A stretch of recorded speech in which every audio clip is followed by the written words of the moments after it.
Yeah.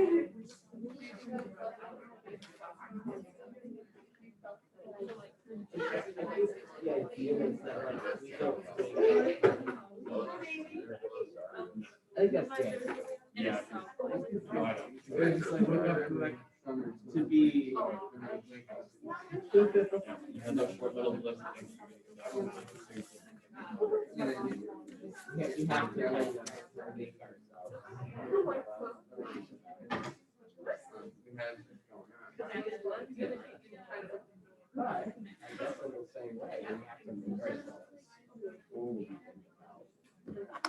all right. What do you think? Ideas? Why is our experience of life first thing in the morning more like this and not so much like that?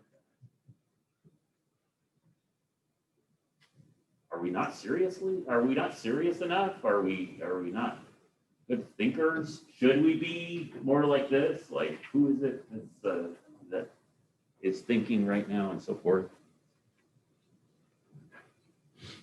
Yeah, I mean, our group, part of what we talked about is that it actually requires effort to start having deep rational thoughts. But by the same token, when we stop to think about different tactile things in a deep way, that also required an effort. Maybe not a hard effort, but it still was, concentrated. When I wake up, I'm not thinking, oh, what's the feel of this blanket? Right. It is much more presence. Yeah. I don't have a good answer for this, but I think we can all relate. And I do wonder, thinking about how God is described in the Bible as transcendent as well as immanent. So transcendent God is higher than everything and more powerful and not bound, but God is immanent, closer to us than our breath. And the bringing together of transcendence and immanence really is the incarnation of Jesus. Now, I'm not drawing a parallel here necessarily, other than to say we experience life first off kind of in the immanence of it. We take things for granted. We don't think, are my eyes showing me the truth here, or are they lying to me? We take certain things for granted, and that's where we live. But there is value, I think, in the examined life, in the reflective life, in asking ourselves questions about why we believe what we believe, or, so this culture, folks see life in this way, and I see it this way, and why are things different? Those kinds of questions. We probably don't wake up with a burning philosophical question. I had a terrible nightmare that woke me up this morning that I had to wake myself up. I was on a double-decker bus. Our kids were little babies at that point. And we were on some sort of a field trip, and there was a priest driving the bus who was also drinking vodka at the same time. And he tried to throw the bottle out the window, and it smashed in the ceiling. And we're going up this bridge about to cross the Mississippi River in Colorado, of all places. And we get almost to the top, and we can't make it. And so he's ringing the bell, and we're sliding down, and I'm grabbing up. Anyway, that's my lived experience, and that's what terrified me and woke me up. But it certainly wasn't the philosophical questions. Now we should get to Freud, because Freud would probably be able to analyze that dream. At any rate, sorry for that tangent. This is another theory that I think is gaining popularity for good or for bad, but it's one that we need to take seriously, or at least try to understand. The belief that, well, what is the self? The self is the brain. That all of life is physical. There is no kind of supernatural element involved. That what we experience as love, or what we do as prayer, or a feeling of God's presence, all of that is just a matter of neurons firing and chemicals coursing through the body and whatever. So there are different, maybe degrees of materialism, but it goes all the way to the extreme, saying there's nothing outside of the material. The ontological view, so what really is that all facets of the universe are composed of matter and energy and can be explicated or explained through natural laws. The self is inseparable from the substance of the brain and the body's physiology. I guess it's kind of understandable why this theory has been gaining popularity, because some of the things that were mysteries before, we have answers for a little bit more. We can point to certain parts of the brain that function in different ways, that different brain states can be measured. There's all sorts of crazy stuff that I think Elon Musk has a company that is now implanting certain chips in pigs' brains that computers can interface with, and lots of maybe challenges to traditional notions of the self as somehow separate from the material of our physical bodies. There is one example that comes up. Maybe you've heard of Phineas Gage, but it is an illustration of just how some of the experiences that we maybe don't see as physical really do have physical ties. So I'm gonna show this clip if I can. Where did I put that?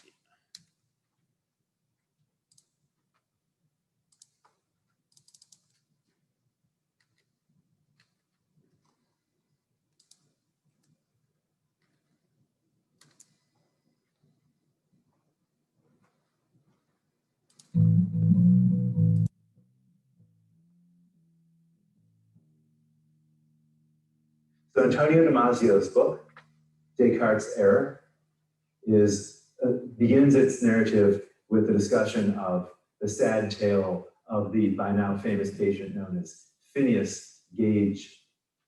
Gage was a rail worker, and he was kind of a foreman for a crew at the time of which the action occurs. He is helping build some line through Vermont, a rocky, hilly, sometimes even mountainous state. There's a lot of dynamiting that has to happen in order to make a flat, relatively straight rail line going across the state. Hot afternoon in the summer, Gage has drilled a hole in some rock, filled it up with some gunpowder, and after putting in a fuse, is about to add sand on top of it. Someone calls his name, he turns his head, absentmindedly takes this long metal, specially built tamping tool, absentmindedly taps the gunpowder with it, which causes an explosion. The tool now gets catapulted through the air, but before doing so, literally goes through Gage's head. Gage is thrown through the air and ends up unconscious, and there is now a hole in his head out of which blood is coming. But after not too long, he regains consciousness and he's taken to a nearby hotel. People tend to him, and although he's bleeding and needs care and so forth, he's able to carry on a conversation. He's clearly in pain, but he's not been killed. He's not been terribly deformed thus far. And then over the next several weeks, a Dr. Harlow is brought in to help care for the patient. And although medical science was much less sophisticated in the 1840s than it is today, miraculously perhaps, Harlow manages to get Gage back to health. The wound seems to have closed up, or at least it's covered with a bandage well enough so it's not bleeding anymore. And although this steel rod has gone through Gage's head, he has survived the accident and seems to be getting back to normal. There's just one problem. As Harlow and others observe, Gage has become a bit different. His personality seems to have undergone a transformation.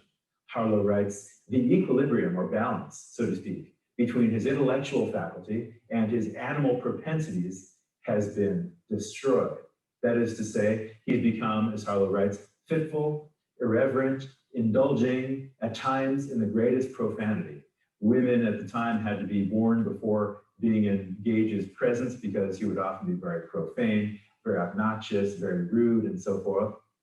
And he was no longer able to keep his job with the railway company because he could not be depended upon to get jobs done, follow through a task, be polite to his fellow workers, and so on. And so he left employment there. He traveled around. He ended up in South America at some point. He went to the West Coast, lived in San Francisco for a certain amount of time, worked sometimes as a farmhand on some of the farms outside of San Francisco, but would always be unable to keep a job for very long, often would have a temper tantrum and just walk away from the job on the spur of the moment, and ended up dying relatively young, unhappily, more or less alone, more or less impoverished, and having had his personality, so to speak, fall apart in the process. Damasio and his wife and fellow neuroscientist, Hannah Damasio, did a great deal of research on what happened with Gage and did the best they could to reconstruct this patient's story, as well as the medical diagnosis and the actual physical situation of what happened in this accident. And Dr. Hannah Damasio primarily was able to reconstruct the trajectory of the steel rod that went through Gage's head. It helps that we still have Gage's cranium available to us, so we can take a look at where the actual holes are from the size of the actual steel rod that we still have available. We can also get a sense of its diameter and so on. So Dr. Hannah Damasio was able to reconstruct the path, showing that the steel rod went through a trajectory that pierced the bottom of Gage's chin, went under his mouth, and then through the part of his brain that's right behind the bridge of his nose. So the hole was somewhere towards the center front of his head. The rod went in through somewhere like here, and miraculously didn't kill him, but did cause a serious lesion in the part of his brain known as the ventromedial prefrontal area, before the frontal cortex, the frontal cortex, the area of brain essentially behind the bridge of one's nose. And Antonio Damasio, having got a sense about where the actual damage was done, was then left to contemplate and wonder why damage to that particular part of the brain had the specific effect on Gage that it did. And it helped that later on, Damasio was able to get access to other patients during his own career. Damasio's career would span from the 1980s until today, was able to get access to patients that seem to have had similar behavioral features, similar aspects to their personalities that was enabled Damasio to put together a syndrome that he was able to call the Gage matrix, that collection of behaviors and personality characteristics that were fairly similar to those of Gage, that allowed him to come up with a kind of generalization. Well, poor guy, Gage, got something named after him, but you get the point there. When we look at the question of the self and the things that we associate with the self, like personality and mood, emotions, distinctive features, a change to the physiology of our brain or an injury seems to affect all those types of things. So Patricia and Paul Churchland talk about this theory of eliminative materialism, that so-called folk psychology, talking about things like love or anger or different emotions or mental states, that will be eliminated once advances in neuroscience develop the vocabulary that will enable us to be objective about the mind, consciousness, and human experience. So this language that we're using now, it's imprecise, and as you read, Churchland thinks it's even misleading, but we don't yet have all the knowledge to be able to line everything up and say this particular biological or chemical reaction is responsible for a certain mental state or emotion. But he thinks eventually we'll get to that point. Think about belief, desire, fear, sensation, pain, joy. which he calls folk psychological terms that are outdated and misleading. And eventually there'll be a new way to talk about this in more purely biological ways or scientific ways. I think I'd like to skip forward a little bit here and talk about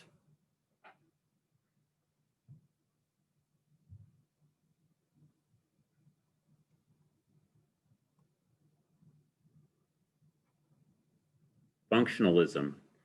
So your book presents it as kind of associated with materialism of some sort, not an extreme version, but that philosophers who are functionalists will talk about properties, functions. So think about a pump, and there's different types of pumps. They're made of different materials, but what's important to being a pump is not what you're made of, but the function or role that you play in a certain system.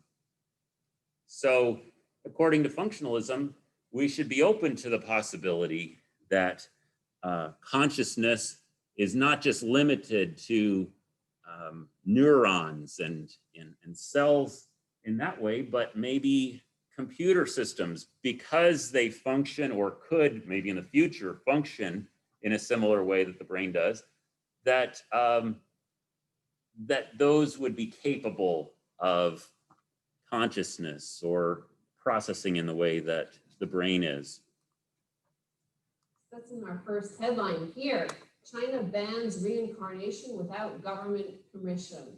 The law, which goes into effect next month and strictly stipulates the procedures by which one is to reincarnate, is, quote, an important move to institutionalize management of reincarnation. Oh, the Dalai Lama, right. Now the Chinese government wants to control the cosmic reincarnation wheel to make sure that the Dalai Lama doesn't come back to somehow mention to the people that they might want a system other than capitalist / communist / totalitarianism / American style neoliberal market manipulation, JP Morgan sucks. All right, what's going on here?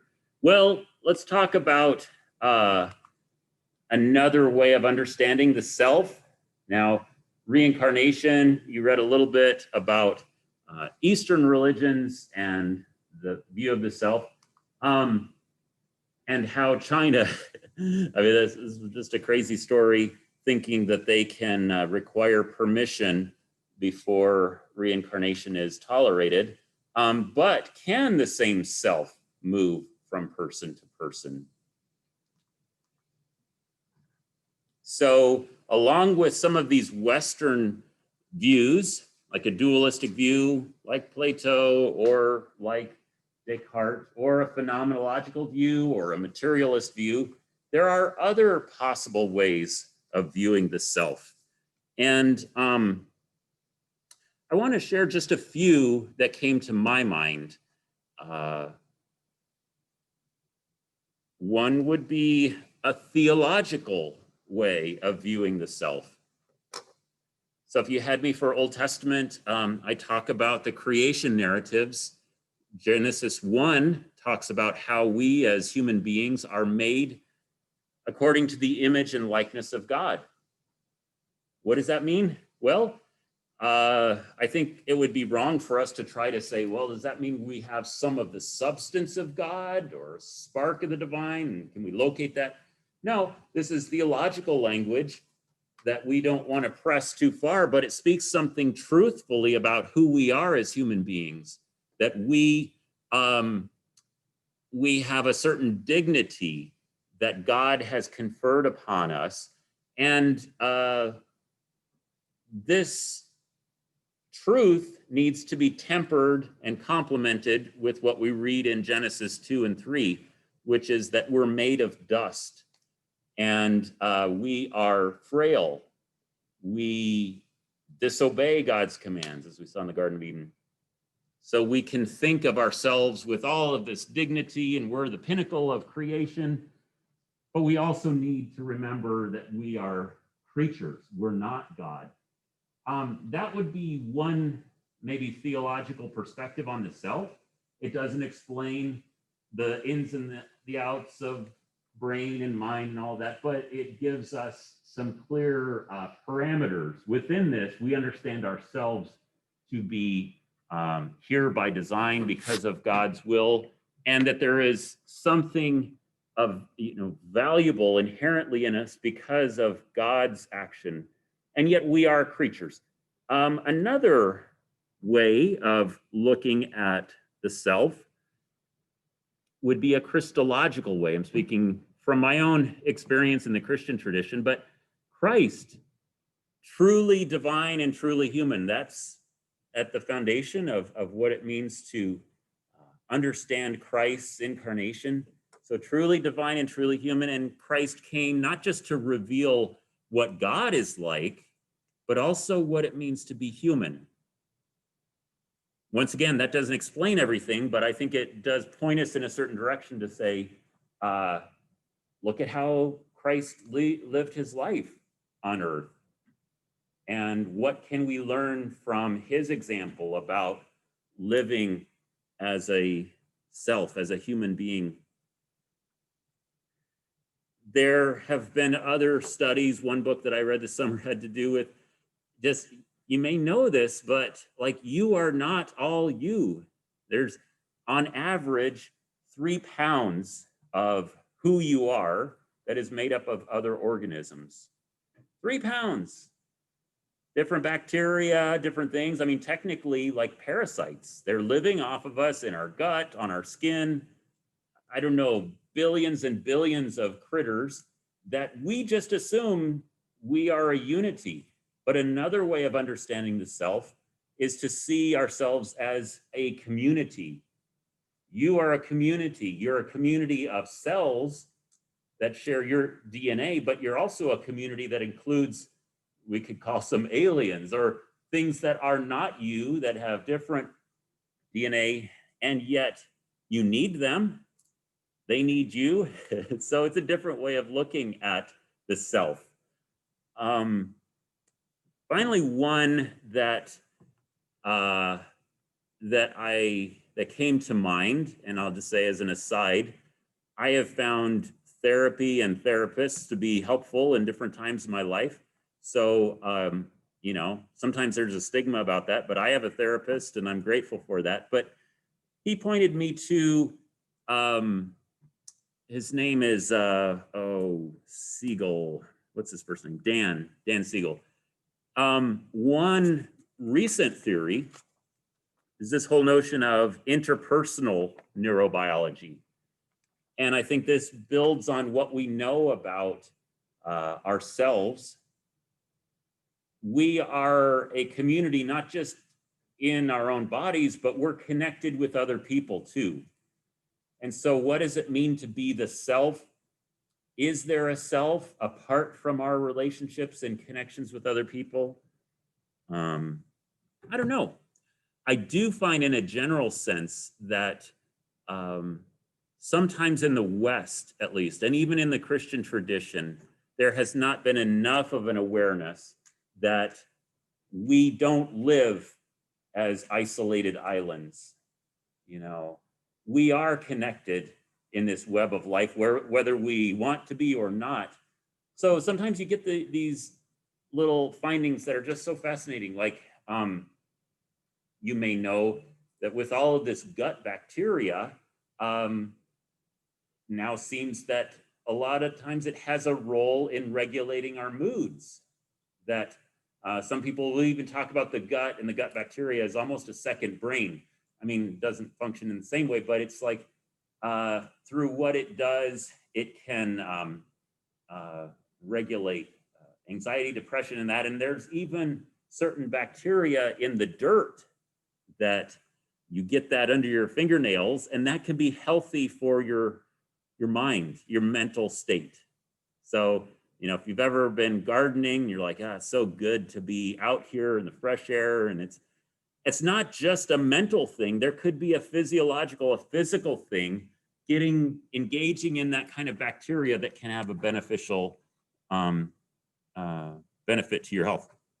Now, there's all sorts of theories and all that, but I do think in general, we're learning more and more about how we are interconnected. Now, in terms of Eastern religion, your textbook did talk about Buddhist conceptions of the self. You know, the notion of the self is kind of like a candle or a flame that is passed from candle to candle. So technically, this concept of no self, anatta, that the self is composed of 5 elements: the physical form, the sensations that we have, the conceptualization, the ideas, our dispositions to act, and our consciousness.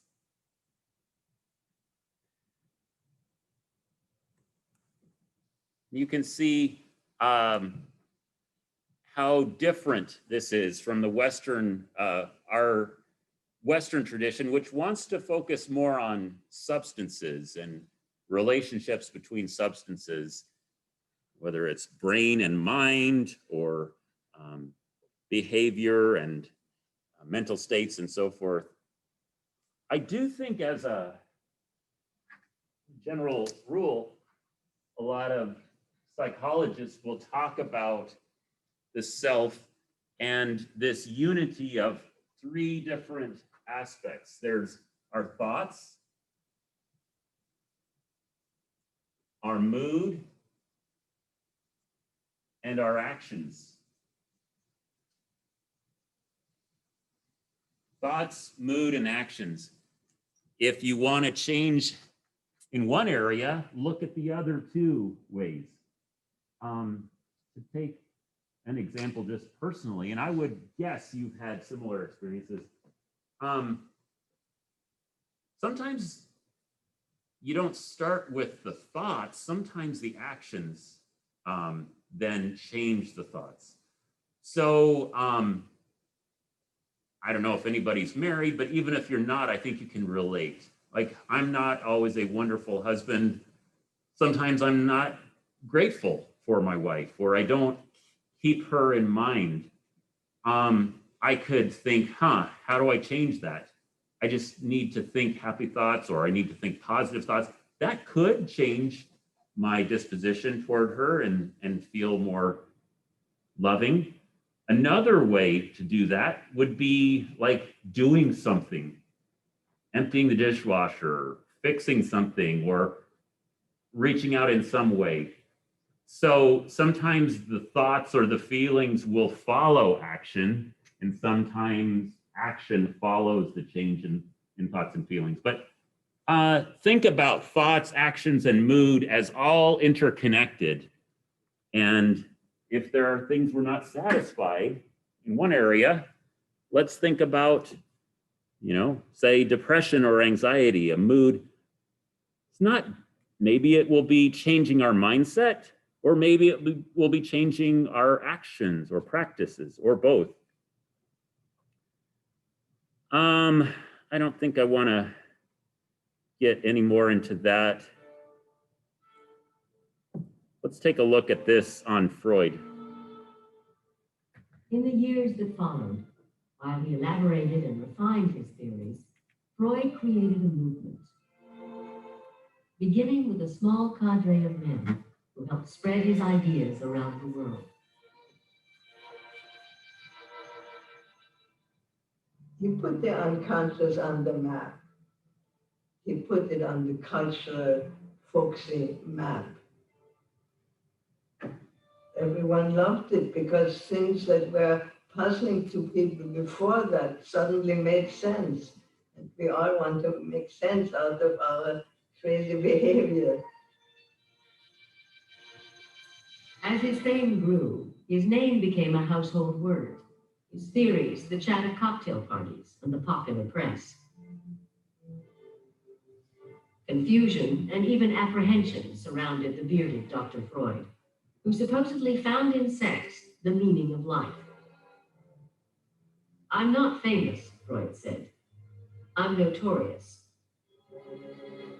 He has things to say which are extremely subversive. He was a bourgeois who made bombs in his living room. From analyzing his patients, Freud took to analyzing the world itself, elaborating a troubling view of the human condition. He once said, I bring them the plague. Now that may be an exaggeration, but he certainly did not make life easier for people. He said, when you think of me, think of Rembrandt, a little light and a great deal of darkness. In 1933, the Nazis came to power and burned his books, alongside those of Thomas Mann, Bertolt Brecht, and Albert Einstein.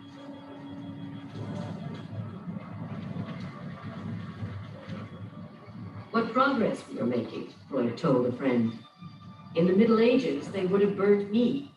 Nowadays, they're content with burning my books.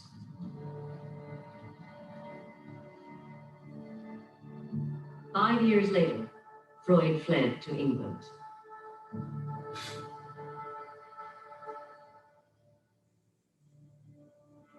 Even in his last years, he never offered easy consolation. For Freud, there was no salvation, not even psychoanalysis.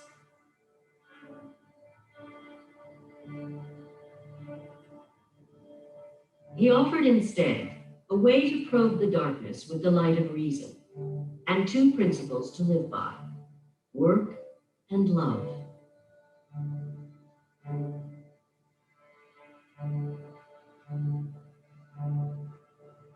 What Freud insists on is cure through truth. In a world of quick fixes, drugs, and neuroscience, Freud teaches us about the role of meaning and conflict and desire and wish in shaping our lives, our happiness and our suffering. Know thyself is not simply no longer only a Socratic imperative, but it's a clinical necessity. The truth shall set you free.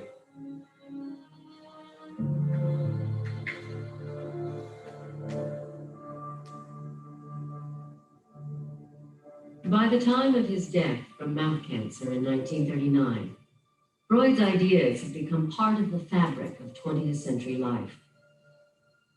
But all of them lay implicit in the discoveries he made before 1900.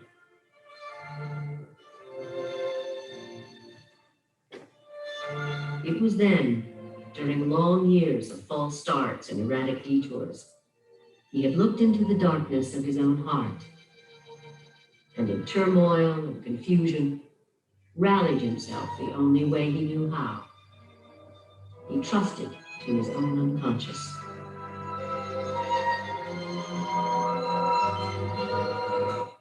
All right, so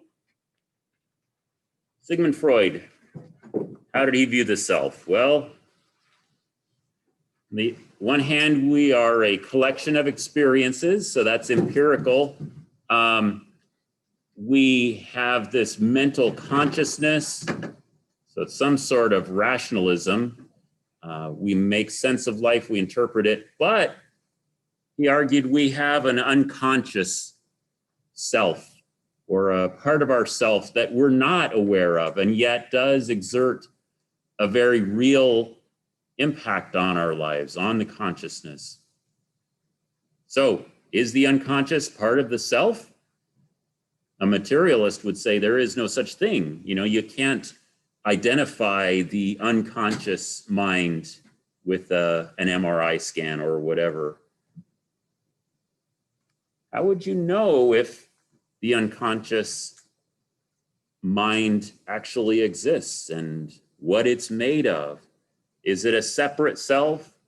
How would it relate to our conscious self? So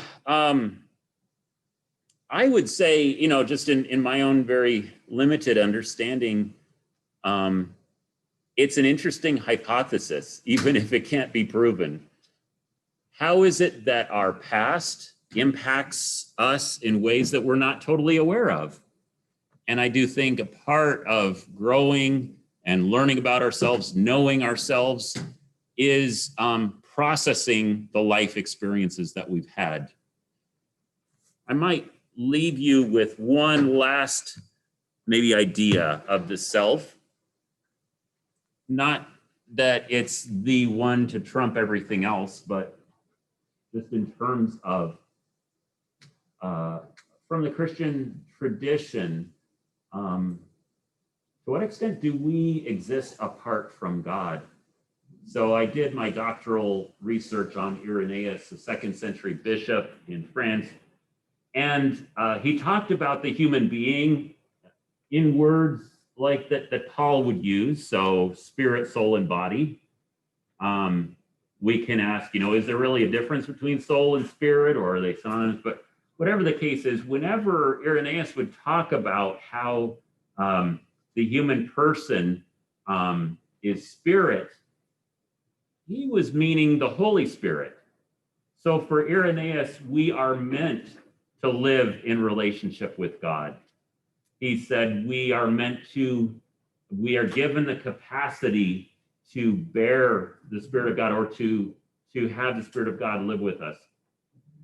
That raises some questions that I don't know the answer to. I mean, if he's right, what about non-Christians? If they don't have the Spirit of God, are they not truly human? I don't think I would want to say that, but nevertheless, it's at least something to think about it. I want to leave you with the thought that to be a self, to be a person, doesn't necessarily mean to be solitary. How are we connected in life with other creatures, even with God? All right, well, thank you so much. I hope you have a great rest of your day. Look for the video coming on Tuesday. I'll see you in a week.